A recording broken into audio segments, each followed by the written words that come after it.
dando um pouquinho de continuidade de nossas aulas de bioética, né? E cuidados paliativos. Eu quero me atentar mais nessa aula sobre o que eu venho percebendo, né, ao longo dos atendimentos, inclusive assim, ao longo de conversas com muitos amigos meus, colegas médicos, sobre o que é cuidados paliativos, né? Como a gente deve cuidar de um paciente em sua fase terminal. E também eu acho que todo mundo já concorda que hoje não é possível pensar em uma medicina, né, voltada para um paciente que está em uma fase terminal, uma medicina que não seja mais humana, que não acompanhe esse paciente na fase mais delicada da sua vida, né, que é justamente quando ele está perto da morte.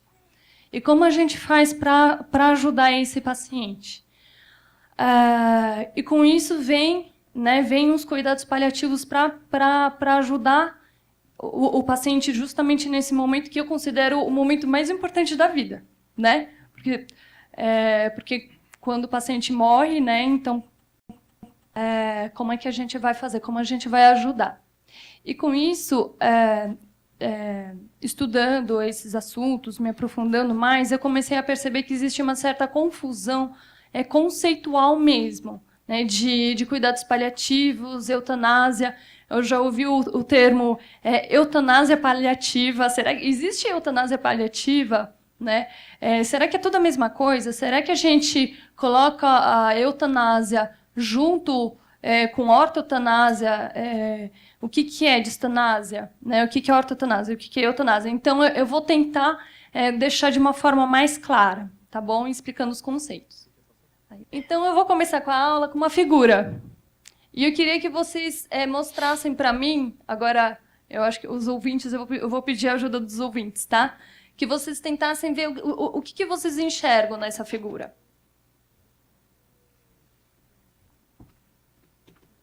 Tem uma criança, né? E essa criança está onde? Ela está em um leito. A mãe desesperada, né? Então, é uma criança que está doente, que está morrendo. E que mais? E tem um médico, né? E vocês percebem algo de diferente do que a gente vê hoje nos hospitais? A criança ela está morrendo em casa, né? Então, ela está morrendo em casa, sendo assistida pelos seus familiares, né? E sendo assistida pelo médico. E o médico ele tá do lado tanto dessa criança nesse momento como junto com os pais. Será que ortotanásia, cuidados paliativos, é a mesma coisa que eutanásia ou são conceitos diferentes? Então, pela definição, o que é a ortotanásia? A ortotanásia é a renúncia voluntária a tratamentos inúteis, desproporcionais aos resultados esperados. Isso é a recusa à obstinação terapêutica, é a aceitação da morte natural.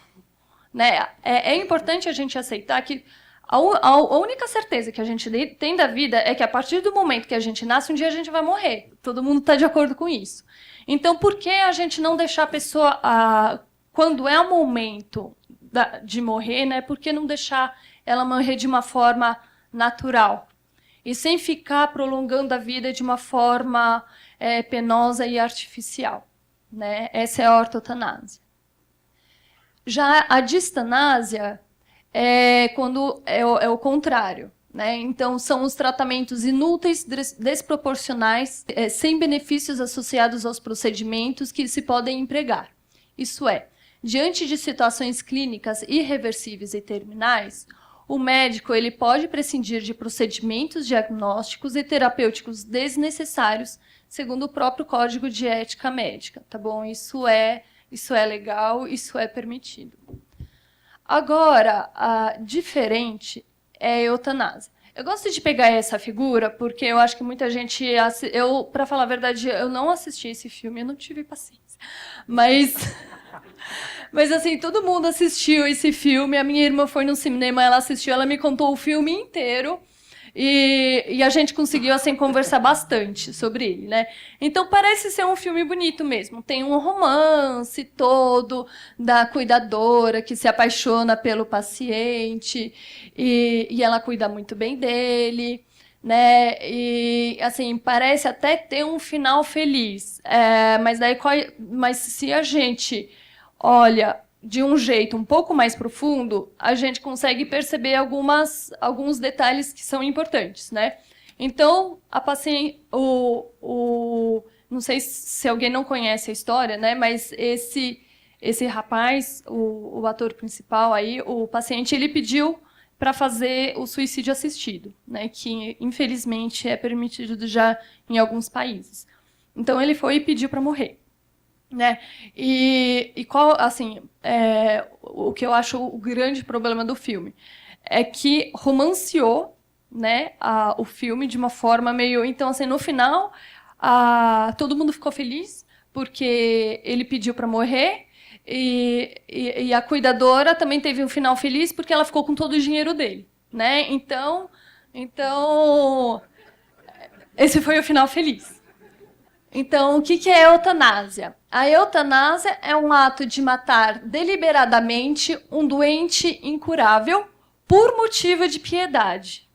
Nem sempre, o que eu acho muito delicado dessa questão, assim, nem sempre a pessoa está mal intencionada, ou fala assim, fulano defende a eutanásia porque fulano é ruim, ou porque fulano está com má intenção, porque fulano quer economizar o dinheiro. Não, nem sempre, né? A intenção a gente nunca sabe.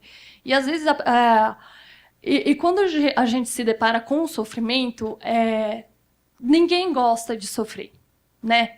Então dizer, não, eu gosto, né? Que legal o sofrimento. Não, quanto mais a gente consegue fugir de uma situação de sofrimento, a gente vai tentar fugir, né?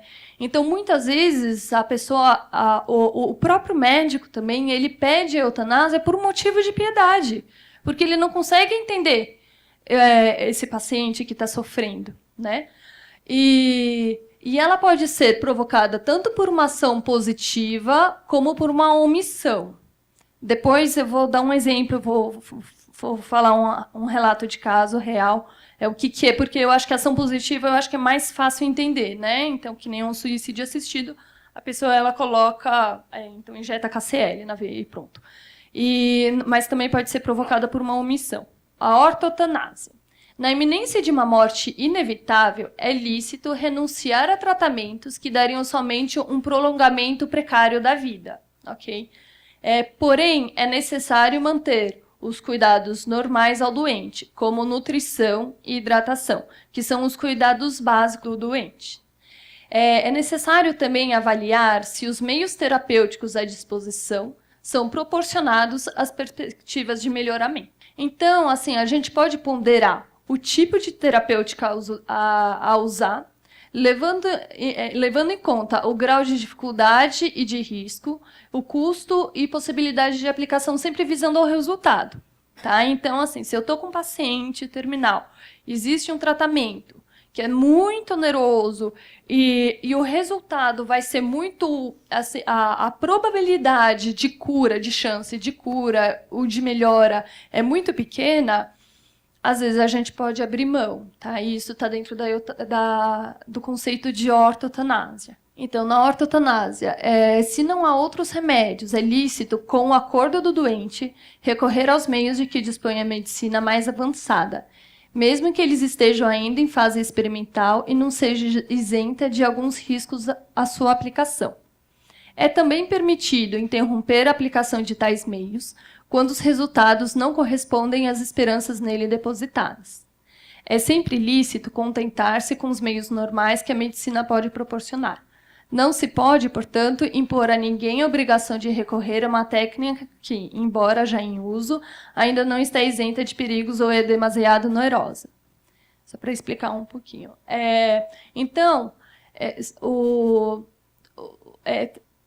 Tem outro palestrante que ele ia falar mais sobre como está a eutanásia hoje no Brasil, né, na nossa Constituição. Hoje, Não é permitido pela lei, ainda não é permitido fazer eutanásia, tá? Então, eu encontrei um projeto de lei que refere à ortotanásia.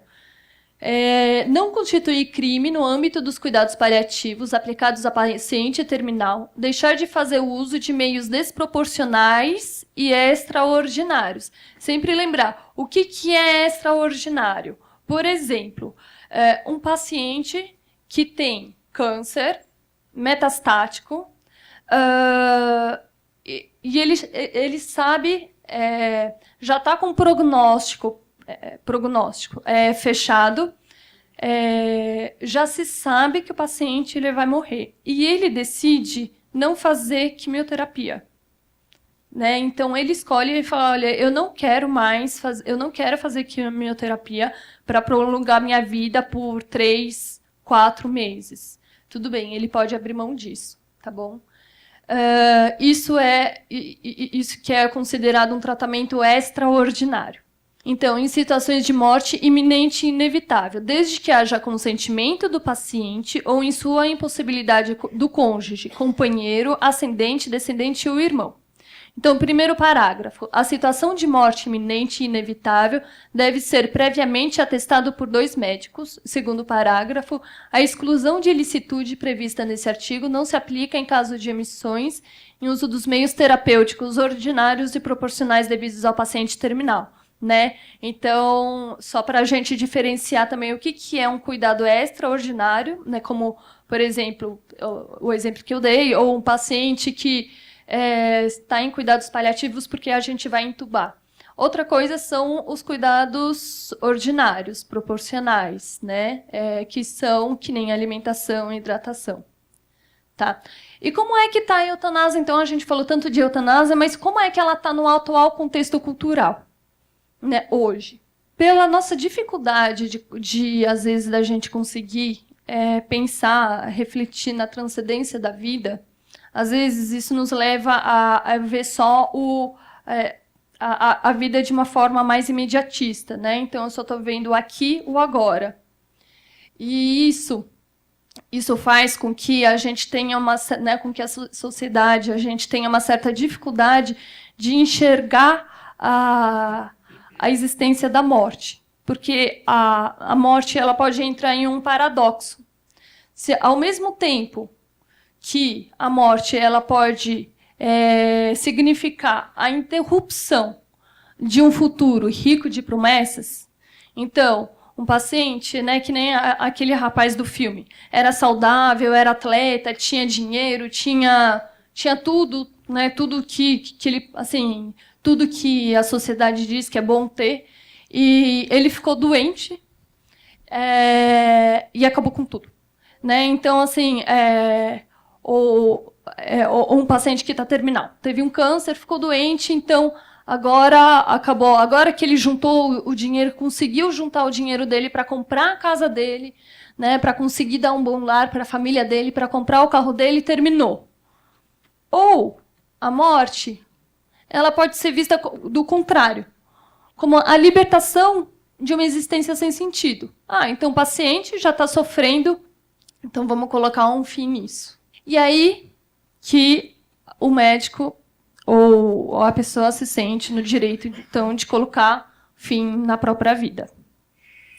Só que com isso a gente está esquecendo um juramento que a gente faz, né, que até hoje a gente faz quando se forma na faculdade de medicina, que é o juramento de Hipócrates, que já nasceu há 400 anos antes de Cristo.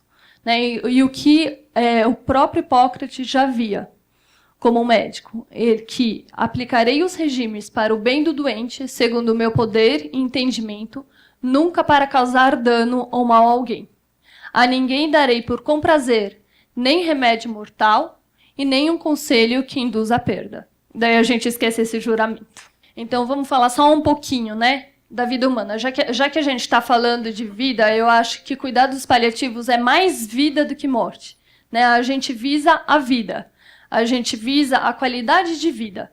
Mesmo que seja nos últimos dias de vida do paciente, a gente está pensando na vida. E o que é a vida humana?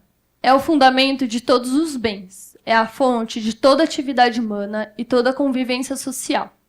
A vida, ela tem um caráter sagrado. A ninguém pode dispor dela a seu bel prazer. A vida física é um bem e deve ser conservada. Portanto, é importante a gente lembrar que um doente que pede a morte, quando uma pessoa perde a morte, é um pedido angustiado de ajuda e afeto. Por quê?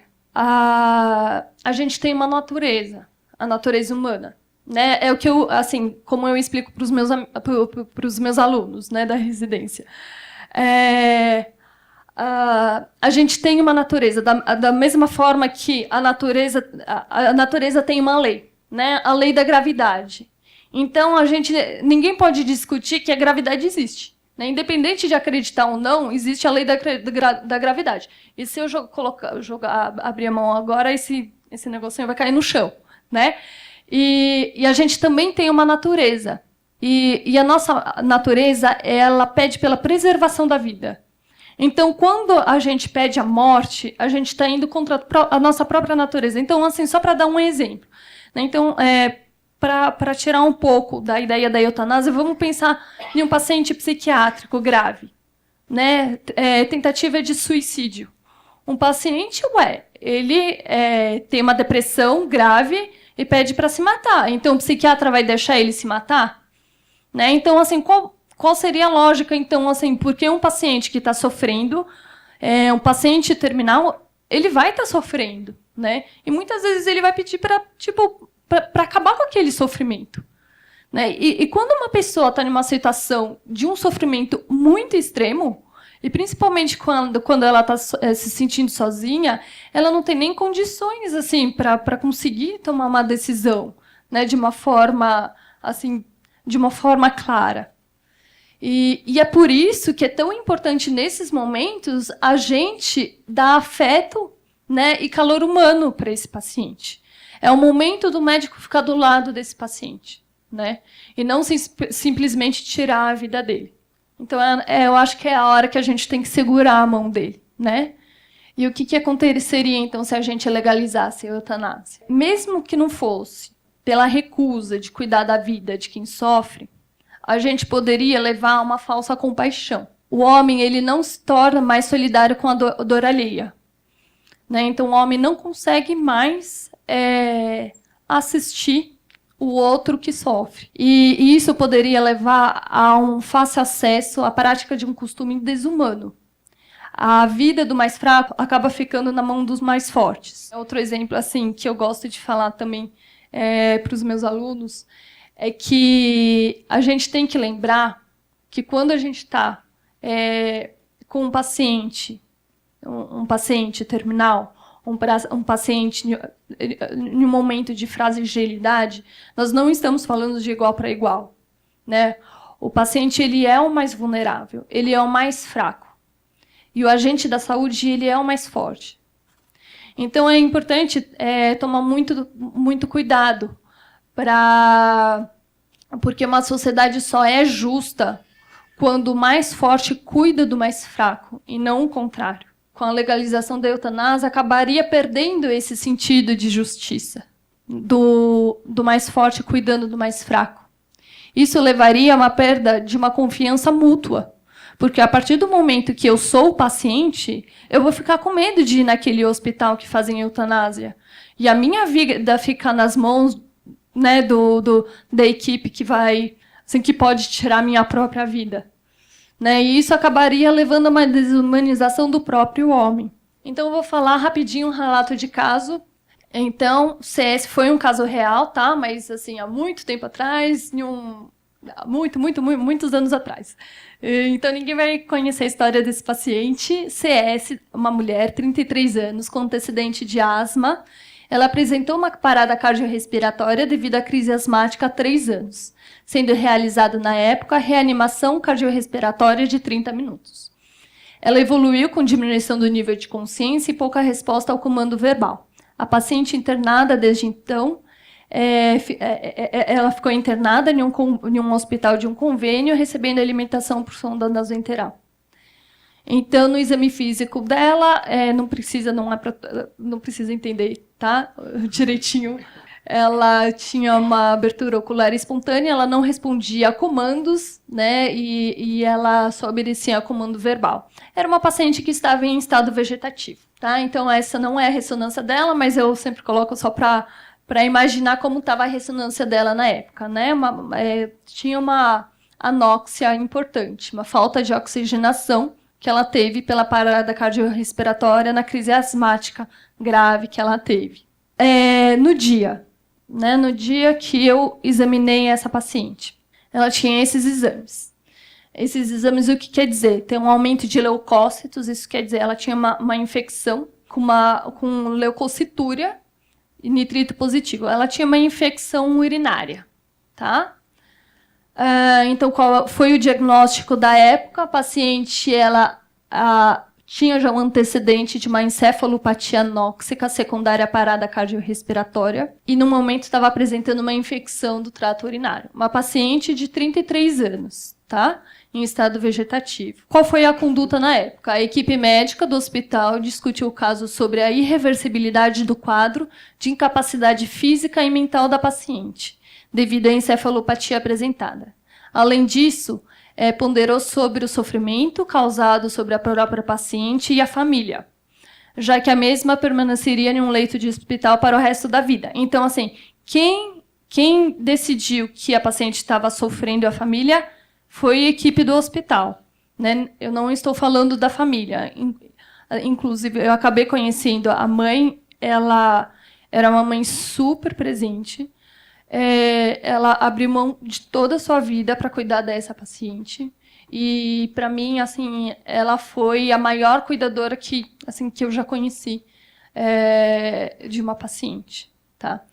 Então, mas isso foi a conversa da equipe do hospital. Portanto, a equipe decidiu não tratar a paciente com antibiótico e deixá-la morrer naturalmente pela infecção urinária, alegando tratar-se de cuidados paliativos. Eu só dou esse exemplo para a gente conversar um pouquinho sobre os conceitos, né? Quais são os problemas conceituais dessa história? Em primeiro, a paciente estava em terminalidade? Não. Era uma paciente que estava em estado vegetativo. Não era uma paciente terminal, né? Então, a gente nem poderia dizer que é uma paciente em cuidados paliativos, tá? Segundo, então, eles decidem fazer eutanásia por omissão, né? Por quê? Porque se deixa de tratar a infecção urinária naquele momento, ela não estava morrendo do problema da encefalopatia anóxica que ela teve. Ela estava morrendo da infecção urinária. E terceiro, quem é que decidiu? Foi a equipe, né? Em nenhum momento a mãe foi consultada. Tá, mas daí teve um final feliz, tá? A paciente não morreu. E foi tratada a infecção urinária. Só para a gente lembrar um pouquinho, né, de novo, eu acho sempre bom assim, recordar a diferença entre eutanásia e obstinação terapêutica. É essencial distinguir entre eutanásia e a interrupção de tratamentos desproporcionais, obstinação terapêutica. A obstinação terapêutica, que é a distanásia, consiste em prosseguir tratamento inútil, tendo em vista o estado do paciente. No entanto, é sempre indispensável fornecer cuidados. O médico deve evitar qualquer obstinação insensata, por exemplo, um tratamento que já tenha se provado ineficaz ou cujo único objetivo é prolongar artificialmente a vida do paciente. Em compensação, não se deve abandonar os cuidados que garantam a manutenção das necessidades elementares do doente, como higiene, alimentação, hidratação, alívio dos sofrimentos, contato humano e etc. Agora eu também vou mostrar, para mim, o slide mais importante. Esse é o meu avô. Eu brinco com ele que ele é o meu paciente preferido, tá? É isso.